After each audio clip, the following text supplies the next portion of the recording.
And Mary, ito yung movie na nagpa-realize sa akin na hindi pwedeng passive ka lang sa lahat ng bagay, lalo na sa isang relasyon.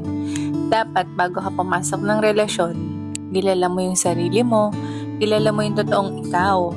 Ano yung hilig mo sa buhay no habang single ka. Kung saan ginagawa mo yon ng masaya.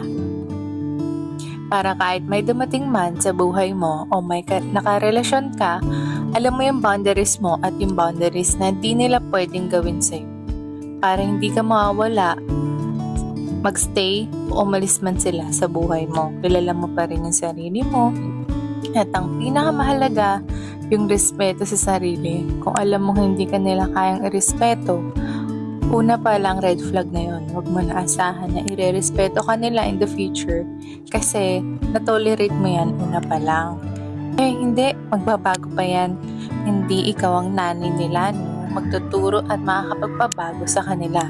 Kundi mismong sarili nila ang makakapagpabago sa kanila. Pag mahal mo yung tao o may anak kayo, minsan iniisip mo yung kapakanan ng mga anak mo para buo ang pamilya mo. Pero paano ka kung wala ng respeto sa yung taong minahal mo?